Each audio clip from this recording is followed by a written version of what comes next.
Okay. Hi, my name is Zachary, and this is my paper slide on Frankenstein by Mary Shelley. So just a quick little summary of the story. Victor Frankenstein and Elizabeth grew up together. And there are two different versions of the book. Elizabeth is Victor's cousin, or Elizabeth is adopted from an Italian family. They grew up together and they grew very closely. Victor's mother wants them to eventually marry. Victor is a very, very bright boy at his age. So, as soon as he was finished his grade school and all of his education from early years, he went to the University of Ingolstadt. Now, then he went to the University of Ingolstadt. Now, when he got there, he had two professors for his studies. One was Kramp, which Victor did not like because he regressed the old ways and did not want anyone to know about the old ways, as they were thought to be not working, or they did not have any relevance to the new sciences. However, Waldman encouraged Victor to explore reanimation and other sorts of things in the life sciences and the physical sciences. This leads Victor to create a monster from body parts that he collected from a charnel house, a place where dead bodies are collected and stored until they're to be buried. Now, Victor then reanimates the monster and is afraid and terrified, so he runs away. So this then leads the monster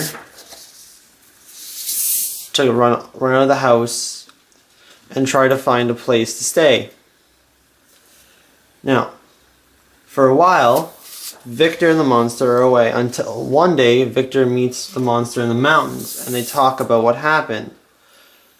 So the monster then tells Victor what happened, and then meanwhile Victor is thinking about how all these events that happened to the monster have impacted him.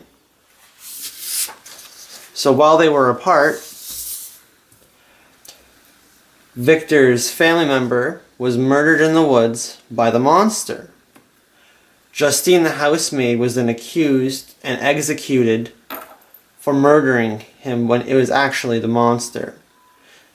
After that, the monster hid in the hovel, which was attached to a cabin, where then he learned from the cabin dwellers how to speak, read, and learn everything about human culture. He is then kicked out when the cabin dwellers find who he is, because of how he looks and that he is different from them. Victor then finds him on the mountains, and then they exchange stories. Now, during this time, Victor's monster wants him to create him a companion so that he will stop bothering him, because he feels that a companion will be much more suited if it is one of his own, one created from dead body parts and reanimated. Victor then sets off from where he was born in Geneva and all out of the mainland to head to England, where he then heads to Scotland to start creating the monster's companion to get rid of the monster so he does not have to deal with it anymore.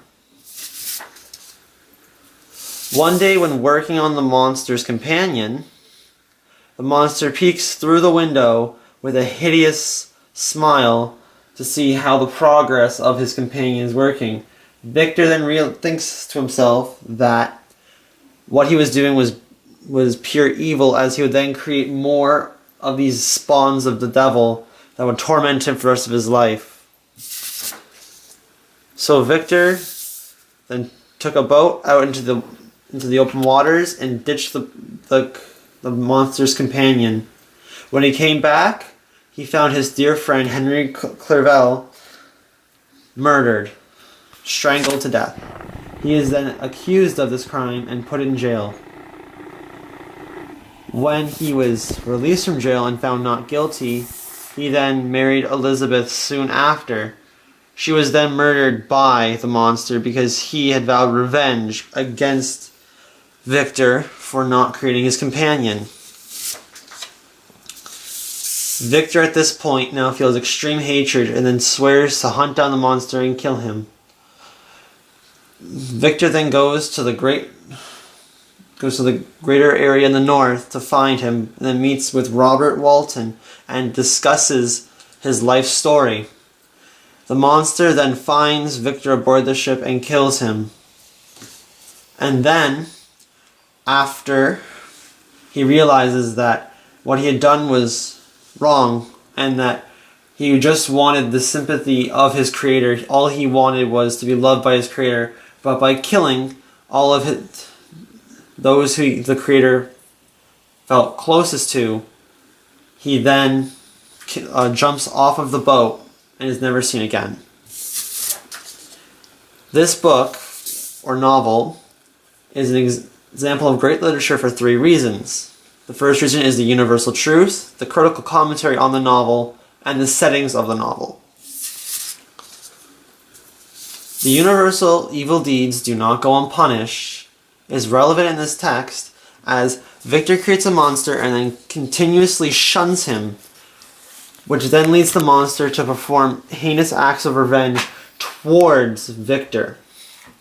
This then leads in countless dead bodies. So as Victor's rage against the monster continues, so does the monster's rage towards Victor, as they do not come to a civilized standard relationship. The commentary made on this novel by the scholar Josh Bernanchez, Monstrosity, Suffering, Subjectivity, and the Sympathetic Community in Frankenstein, and the Structure of Torture.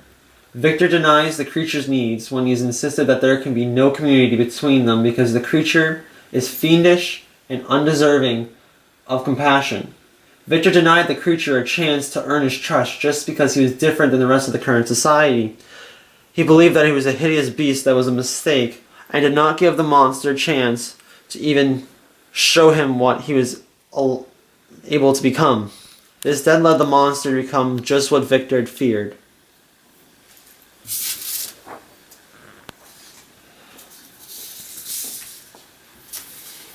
The setting in the novel is a very gothic setting and is more so than any other novel, as it shows beautiful mountains, very, very eclectic oceans that are freezing cold, and very moving emotional forests.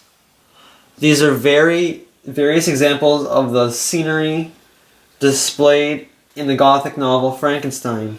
This makes it better than any other novel because it shows through scenery how beautiful and relaxing life can actually be, but how evil and cruel and twisted it can turn in just a second. 3 reasons why this novel is a great example of great literature is because of the universal truth, evil deeds will not go unpunished, the critical commentary made by Josh Bernanchez, and the setting of the novel. Thank you for watching. My name is Zachary Cameron. This is the end.